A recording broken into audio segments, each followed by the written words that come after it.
Collin Murray-Boyles is the newest Toronto Raptor. He might just be the best defender in the class. But is it Vision 6-9 all over again?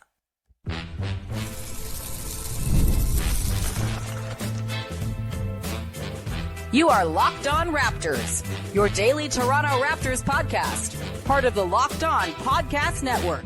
Your team every day. It's your favorite part of the day. Thanks for making Locked On Raptors your first listen every day. I'm Vivek Jacob. I've been covering the Toronto Raptors for 8 seasons across several outlets. You can follow Locked On Raptors on X, Instagram, and YouTube. And be sure to check out the Locked On Raptors Discord, where you can talk all things basketball, but especially the Raptors. It is Thursday, June the 26th, and I am joined by one of the OGs in the game. You know him from the Hello and Welcome podcast. He's an author too, elite tweeter, pulling off the best vintage fits. And if you see an agent on the street with a hat on and a nut bar smoothie, it's probably him. And for me, really just one of the best people you can have on your side in the game. Welcome, Alex Wong. What's going on, man? What up, Big V? You know, it's so weird to be on the other side of this and getting an intro from you. Yeah, if you should have told me you were going to say nice things about me, because I'm not here to say nice things about you, my brother. Yeah. I'm trying to, just stack up some chips. So, when we're in private, then I'll bring out the mean stuff. Yeah, no, that's fair. I feel like that is like legit the basis of our friendship. Would you like me to read our WhatsApp messages to each other on air, or would you like to keep your job? Yeah. Oh man. But yeah, Alex, obviously big day for the Raptors, making their 9th pick, Collin Murray-Boyles. You were at the NBA restaurant for the Hello and Welcome podcast and did a live reaction with William Liu. Maybe give us a bit of insight into what the scene was like, how fans were reacting, and obviously Will had a big reaction too. Yeah, I think after the Nets had made their pick with the 8th overall pick, Raptors fans were really excited because I think Collin Murray-Boyles was someone that fans were really high on, and it seemed to be a fit for the Raptors to get another big into their roster. And there was just, I guess disbelief is probably like too big of a word, but I feel like there was just mixed reactions to the Collin Murray-Boyles pick, because everybody thought that the Raptors were now in a great position to take one of the big men that were still available. But I feel like isn't this always the reaction when the Raptors pick certain guys? And I guess this applies to across all fan bases too, because we spend the months leading up to the draft really scrutinizing certain guys, and then everybody narrows their own personal list down to 3-4 guys, and then ultimately if they don't pick your guy, there is a lot of disappointment. And I'm sure we'll talk about it too. I think people initially just feel like maybe it's a bit of a redundancy to add another wing to the roster. But yeah, to answer your question, I think there wasn't really just like universal excitement about it. It was more a mixed reaction and maybe a surprise. The general comment that I got from people that were there was just like, yeah, Masai will just like never draft a big man, and he didn't do it again. Yeah. I think some of that comes down to when I think of how they view the draft is, first off, obviously we know they've said it time and time again that they go for the best player available. They're not as concerned about fit. They're not as concerned, about just, roster needs. At the time, it is just take the best player available. And then I think on top of that, the other thing that they've talked about is with centers, it does take time to develop. It does take time for them to establish themselves in the league. And I think with that in mind, they feel like you're not maybe getting full value when you have a high-end pick. And so I think that's why it's like, hey, who has the highest ceiling? Now, if you disagree with, Murray-Boyles not having the highest ceiling, that's a different thing, right? But obviously on their board, they felt that he was the best prospect available. That's why they took him. And now we'll have to see how that plays out. So I think to start off, I do want to look at it the way the Raptors look at it. What is he as an individual? And so the number one thing with him that was, for anyone that paid attention to him, this is someone who can be an elite defender in the league. He can defend multiple positions. He has an NBA ready body. Like, he should be able to come in and give you minutes right away. He should be able to defend, I would say right now, definitely the 4 spot, and some 3. And then we'll see maybe some 2s as well. I don't think he'd come in right away ready to defend 1s, just because I think at the NBA level, that's asking a lot. I know, some people are getting excited watching film of him shutting down Jeremiah Fears, but at the NBA level, it's just a different challenge going up against those kinds of guards. And I think the spacing is different. Obviously, the physicality is different too. So I think that aspect of it, I don't want to set that expectation too early. And then, maybe we'll see a little bit of small ball 5. But I think that's another thing where, I don't want to set the expectations too high. So elite defender in the making, that's what the Raptors see. And then the other side of it is he is an extremely efficient scorer in the paint. He's really good around the basket, has really, really nice touch. And I think that's something that the Raptors saw as maybe even a bit of a need. When you look at, someone who can bring you a bit of that bully ball, who can bring you a bit of that drive game, get into the paint and finish consistently, I think that's where, say for example, you think of someone like Jonathan Mobo. He doesn't have that. He does not have good touch. Like, unless it's a wide open dunk, right? He struggles to finish around the basket. And I think that's the big difference between those two. And then the X factor is just going to be whether the 3-point shot can come around. Wow, when have we heard that before about Raptors prospects? Yeah. And I think that's where some of the frustration starts to kick in, right? Yeah, I think I am excited about this pick because, just looking at, like you mentioned, his defensive skill set. And I'm just thinking about, the Raptors really struggled on defense in the first half of last season. And you can make what you want about the stats in the second half, right? Like their defense definitely improved, but I'm a little bit skeptical about it just because of the competition that they were going up against. And clearly this is a need for the Raptors to add someone who has potentially an elite defensive skill set. And I look at the OKC Thunder, who just won the championship. Like, you think about the lineups that they were able to put out there, right? You think about players like Alex Caruso or Cason Wallace, like a recent draft pick for them. Like, if you were to flash ahead, Lou Dort as well. Like, if you were to flash ahead and, the Raptors are thinking big picture, it's like, I think one of the ways to think about drafting is, how many of these players could you envision being on the court in an NBA Finals game, in a competitive playoff environment in the last 6 minutes, right? And one of the ways you are able to be on the floor is with an elite skill, especially on defense. So, I mean, this is thinking way more long-term about what Murray-Boyles might become, but I am excited about that. And, like, all jokes aside about the shooting, I think this is the Raptors' approach, right? Like, they always take the best player available in most cases. I think there's specific skill sets that we know now that they do love and they do lean towards. Like this, if you were to tell me about this pick, like in a vacuum without thinking about all the evaluation going in or potential other players, this just feels like a Masai pick. Like, it makes sense, right? And I think I am excited about it because, like, they always feel that the shooting and all of that stuff can be taught and can come along. But I think they always like to prefer to just bet on skill sets that are there right now. And people always say, like, you can't teach defense. Like, even just watching some clips of him last night and stuff, like, this guy's a dog, Like, this guy is going to bring the intensity. What the learning curve will be, like you mentioned, in terms of guarding different positions, that's to be determined. But I think the Raptors at 9 got a really good player. And, it's not a center that maybe people wanted, but I'm excited about this pick after sleeping on it for one night.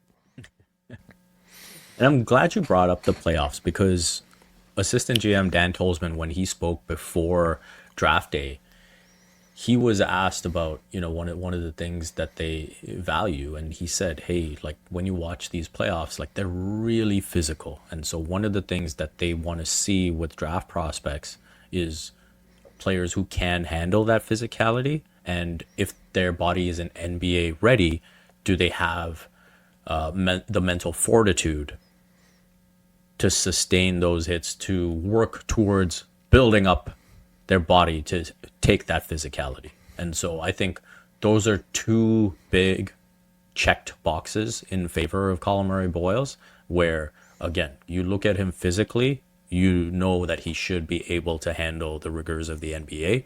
And, in terms of the mental fortitude, I'm not going to, pretend like after one night that I know everything there is to know about him from a mental aspect. And so I think the little bit that we know, the little bit that people have talked about, including Bobby Webster last night, is that he's someone that does come in with that, hard-nosed mentality, that, didn't have the typical top 10 prospect path.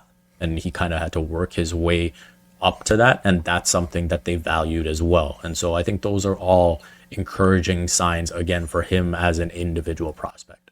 Yeah, and I think for people that are skeptical about this pick, like, I think you only need to look back, not even at the overall draft record of this front office, like look at what they were able to put together last season as well, right? Like even finding Jamal Shed in the second round. Like I think Jacoby Walter is still a TBD, because I don't feel like we saw a full season from him last year.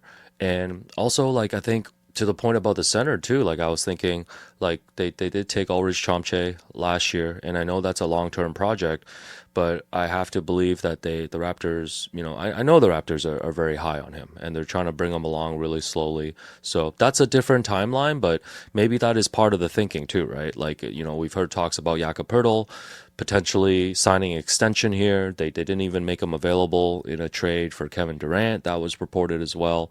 So I think the Raptors feel good about like the center position that they have, and I'm excited about them adding this player and seeing Collin Murray-Boyles get the comp, the Draymond Green comp on draft night has me excited as well. Hopefully, he only takes the positives from Draymond and not all the negatives that come with it. Yeah. Yeah.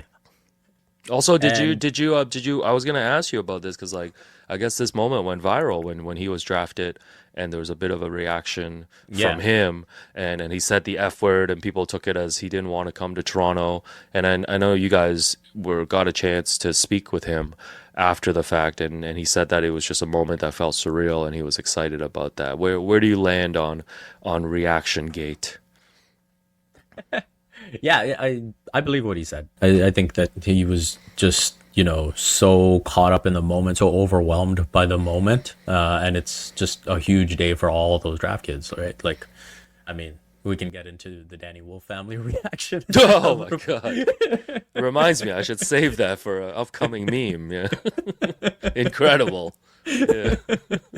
But I think that just speaks to the emotions of the night, right? And just what's going through all of these young players' minds, and like realizing this dream. And I legitimately, in his head, like Toronto was his first workout.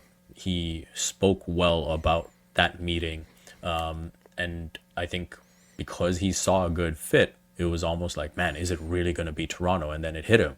And it was like, whoa, this is actually happening, right? So that's just how I took that reaction, and that's how he explained it as well. And yeah, I think, Toronto has its insecurities. And so when they see a reaction like that, it automatically leans toward the negative.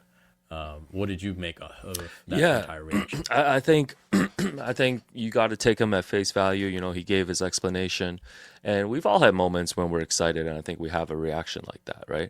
But you're right. Like, I think Toronto fans will often lean towards just feeling like they're overlooked, and they'll always pick off a moment like that as a way to confirm that those biases that they have. So yeah, I didn't think too much of it, and at the end of the day, like, even if he didn't want to come here, these are the rules. He'll be here, and Ace Bailey will be in Utah. So those are the rules. Yeah.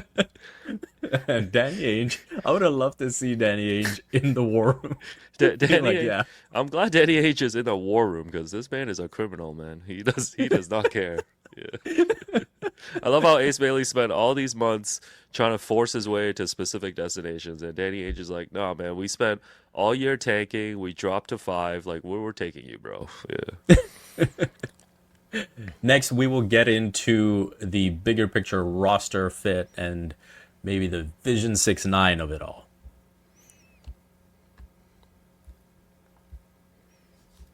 There's nothing like stepping into your own outdoor space and feeling like you've escaped to a personal oasis.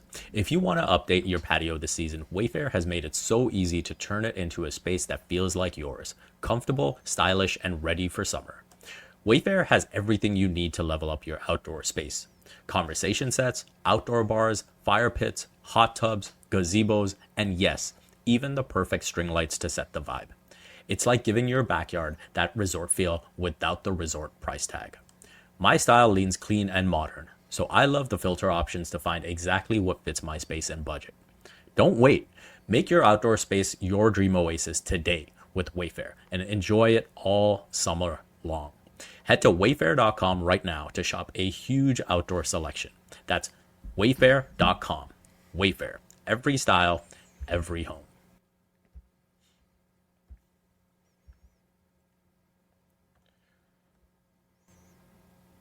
And we are back at it. Are we really doing the Vision 6-9 thing again? Is CMB really that much more talented than Kaman Malawach, Carter Bryant, Thomas Sorber, that the Raptors felt, hey, screw the fit, this is the best player? I think, when I look at Vision 6-9, I remember, that feeling of, okay, on the roster, you've got Fred VanVleet, Gary Trent Jr., OG Anunoby. Those are the three guys who are giving you threes. And it was like the season where one of them always was injured. And so you're down to two. And it's like, if one of them has a bad night, then it's going to be so tough. And then you'd hope for, Precious to maybe have a hot night. Maybe it's Pascal. And you're trying to make up for it in different ways. This year, Bobby Webster last night talked about, hey, there is some pretty good shooting on the team. Now, you can disagree with that again, but if Emmanuel Quickley is healthy, he's there. You've got Grady Dick. We'll see where Jacoby Walter's shot is at. Obviously, we saw Ochai Abaji's shot come along as well.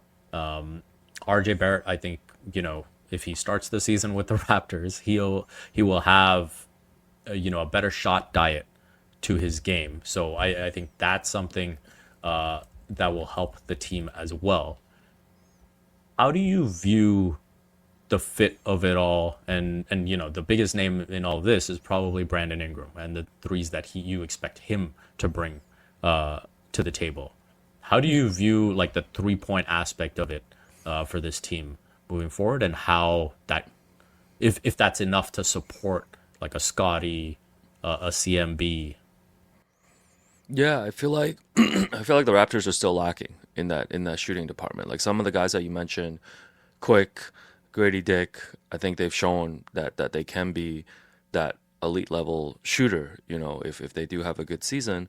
But right now you look at the roster and, we know Brandon Ingram likes to operate in the mid range. We know that Scotty's never really found that consistent 3-point shot yet in the 4 years that he's been in the league. And yeah, I do feel like, I'm kind of waiting to see what next moves the Raptors are going to make. Like, I'm looking at this roster right now. We've heard RJ Barrett seemingly get thrown into every single trade rumor. And it does feel like maybe the Raptors are just taking a lot more calls on that, or trying to see maybe how they can balance the roster. So I do think that is a need for them, like heading into free agency and going into training camp, to see if they can add more shooting. At the same time, like you said, we've seen this type of script before with the Raptors. And I don't necessarily think this is like a Vision 6-9, 2.0. Even if you pick off the easy stuff of like, they do have a traditional center now with Jakob. But I think it's more that, less that they're running it back, but more that I think the concerns are the same. The concerns with the shooting, I think is still there. So at the end of the day, though, I'm like really interested to see how all these pieces fit. Like, we just I mean, Brandon Ingram got traded here, did not play the rest of the season. Quickly was in and out of the lineup last year with injuries. And I just want to see how it all fits so we can talk about it from a more practical standpoint than just like theoretically looking at the roster and what the skill sets are. Yeah. No, I hear you on that. I think my big question when we get to see it is, can it be more functional than what we saw before, right? And when you look at the changes, you mentioned, a legitimate center in Jakob Poeltl, as a three-point shooter, as far as efficiency is concerned, you would probably put quickly above Fred.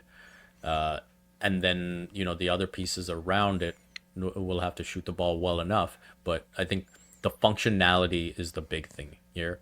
I think, maybe one thing we didn't touch on with Collin Murray-Boyles in the first segment is that he is someone that can be a bit of a playmaker as well. And I think that's something that when you think about how Darko wants this team to play, they wanted that aspect of it as well, right? And I think how quickly Dick, Barrett, all of those guys can play around him and, use him as a screener and that sort of aspect of it, that will all contribute to the functionality of this team.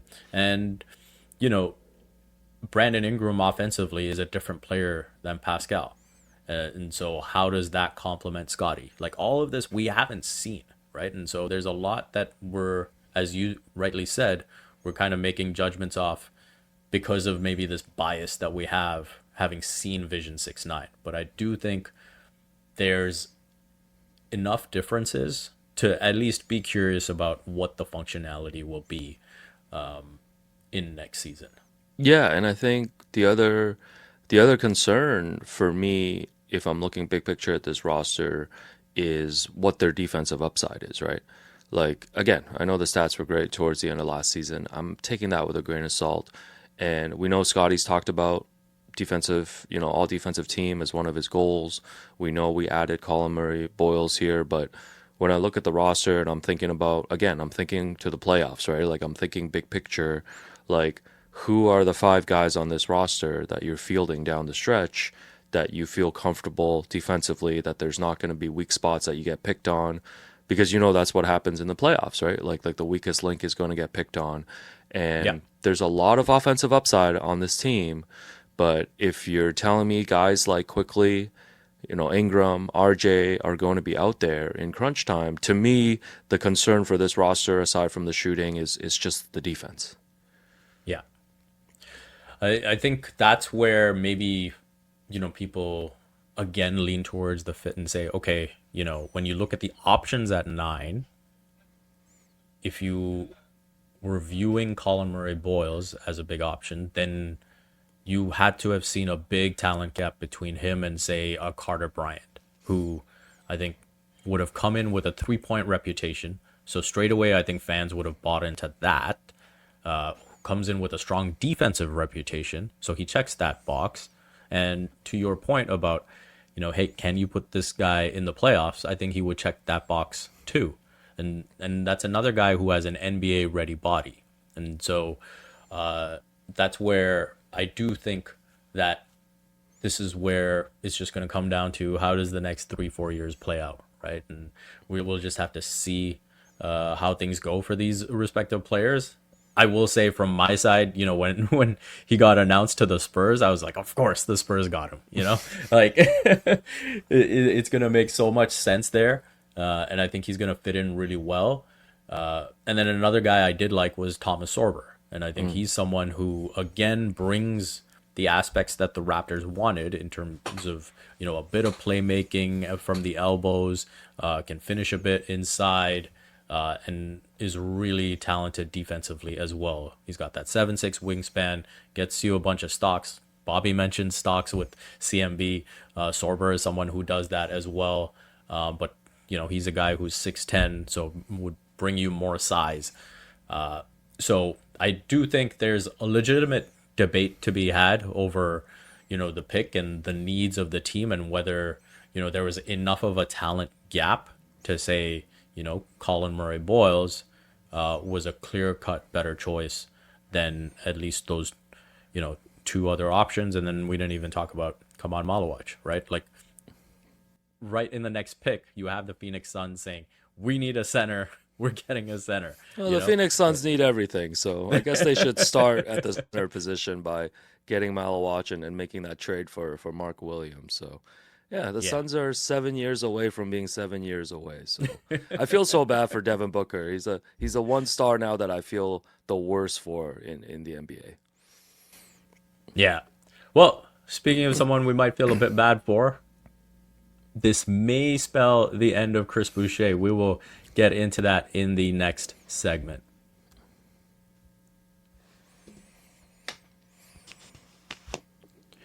When I found out SKIMS was making underwear for men, I was intrigued.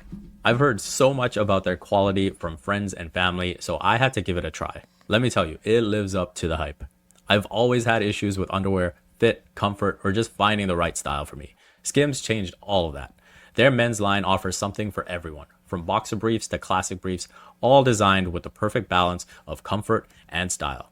I tried the SKIMS Stretch 5 boxer brief and I'm hooked. These are perfect for my active lifestyle. They move with me, never lose their shape, and stay in place all day. Whether I'm working out or just running errands, they're the most comfortable and reliable underwear I've ever owned. Plus, the lightweight material feels amazing, almost like you're wearing nothing at all. I shop SKIMS Mens at skims.com. Let them know we sent you. After you place your order, select podcast in the survey and select my show in the drop-down menu that follows.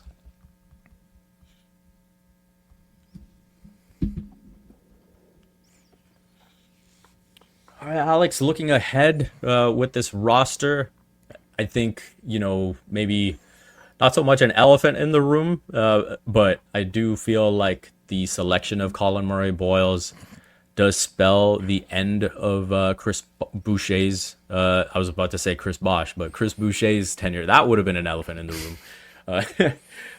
Chris Boucher's tenure with the Raptors. I think at this stage, Boucher wants to be on a playoff team, but he also wants to be contributing and playing regularly. And I think the way, the second half of each of the last two seasons has played out has not been great for him.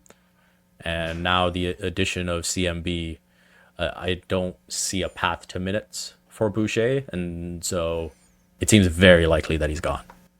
Yeah, it's interesting. Like, Will and I actually had a chance to catch up with Chris a little bit after the season. And, we chatted with him and he seemed optimistic that, there would be a way for him and the Raptors organization to find a way for him to come back to the team. But, I think looking at the roster right now and looking at the situation that he's been in the last couple of seasons, falling out of the rotation, it just didn't feel like, especially with Darko coming on and them turning the page, that Chris has been part of this team's future plans, which I think is unfortunate. I think, we all, we've all watched Chris for a better part of over a half decade now, almost, here in Toronto, and we know what he can bring to the table when he is consistent off the bench. The energy, the rebounding, when the shooting is going, you really have a great role player that can come off the bench. But you look at his age, you look at the roster, you look at where the Raptors are at. I think it is probably the end for Chris here, and I would love for him to just land on one of these contenders and be able to even come off the bench, maybe give them 15-20 minutes. I think there's still a role for Chris in that way on a winning team where he can contribute. Yeah, I think that's probably my biggest hope for Chris, and I'm sure Raptors fans are rooting for the same thing, where it's he's been such a loyal player to Toronto, and he's embraced the fact that they gave him an opportunity to grow, and he legitimately became a bench legend here for the Raptors. And I think people will always look back on him fondly if this actually is the end. And there's some super fun memories. I think for me, it'll always be that Dallas game when the Raptors made that crazy comeback, down 30, and he was a big part of that. And obviously at the end, it was just pick and roll, him and Kyle, and Dallas just had no answer. Should have traded Luka after that game. Actually, Luka didn't even play in that one. Yeah. So I think that'll be my favorite memory. Is there one that sticks out to you on court? Yeah, I think it's just more a collection of moments. Think back to Tampa. I think he had a run of just like, offensive games where he was like 30 plus points a game. And you're Yeah. really seeing a different side of Chris there. And I remember a random game this would be 2 seasons ago now, I think, when the Raptors were in Portland. And, Chris had an incredible fourth quarter to help get the game into overtime. As with every Raptors game the last 2 years, I cannot remember if they won or lost. But yeah, it's just a lot of those moments. And just from a personal standpoint too, like, Will and I had a chance to, have had a chance to do, a live charity event for, Chris Boucher Foundation. And just gotten to know him, like, to a point where you get to, as much as you can, like, to get to know a player that you run into once in a while. Like, he's always around here in the summer. I remember him and Norm were at the Ball Don't Stop run at TMU this past summer, and like we got to catch up with him on that too. And just seeing him around the city, being around the fans, I think there's a reason, aside from his, great personality and his hustle and effort on the court, that he became that, right? Like, I think he's just, he's around and he makes himself available. And as an NBA athlete, as normal as can get, like, he is a pretty normal, just like chill dude. So I think that's what I'll remember of Chris. And I think he's left a great impression here in Toronto, on fans and on his teammates as well. Yeah, and I think to bring it all back, if you were to compare Boucher and CMB as players, I think you lose obviously some 3-point shooting right now. You lose obviously veteran leadership, and I think he was just like a good guy to have in the locker room. And what I think you gain, and this is maybe how the Raptors see themselves moving forward, is just having a bit of that playmaking, added strength and physicality. I think that Boucher showed, some good defensive moments, but I think in terms of consistency and in terms of, genuinely being versatile from potentially 2 to 4 and maybe 2 to 5, and we'll see one day maybe 1 to 5 for CMB. I think that's another aspect that they've likely improved in. And so overall, at this stage of their respective careers, with Boucher, I think we want to see him on a playoff team. We want to see him contributing to winning. And then with the Raptors, with the era that they're kind of in now, looking to be a playoff team, but also having development at it with a bunch of young guys, I think this is just a natural transition. Yeah, no, I totally agree with everything. And I guess the only thing I have to add is, like, we need like a nickname for Collin Murray-Boyles. Like, CMB is not good enough. No. I think the challenge is out there for Raptors fans to come up with something that's a bit more creative. So I'm excited about that. Yeah. To wrap up here, Sean has sent in a full out take that he wants me to read out. So I'm going to do that right now. Take care of your kids, man. Yeah, God damn, so the people know exactly what Sean thinks of the pick. So, quote, I was a Maluach guy through and through, but can't be upset about taking probably the most well-rounded basketball player left on the board. His fit next to Scotty was my only reservation about him. But for the first couple of years, he's probably going to be more of a change of pace behind Scotty, who makes their bench look way more viable. And in the minutes they do share, those two are going to be impossible to score on. It'll free up more Scotty at the 5 minutes, which is a better backup big option than 95% of backup bigs. And in a league where Tony Bradley just got finals minutes, for the almost champs, we're way too hung up on backup bigs anyway. One of CMB or Scotty needs to figure out their shot a bit, but the pick is fun with a good floor and high upside. 8.5 out of 10. This guy reviewing draft picks like it's letterbox or something. What's wrong, man? No, Sean, congrats to you and the fam. Hope you're enjoying taking some time off. Just take the rest of the summer off, man. Just make Big V do this for another, like, just go on mat leave, man. Paternity leave, whatever. Just make V do this for another 6 months or something. I'm sure he can handle it. And now I will All right, read. And now I will read my last 10 WhatsApp messages to you. All right, cut. No. But hey, if you want to carry on any of our discussion, head on over to the Locked On Raptors Discord. The link is in the description. Alex, let the people know where they can find you.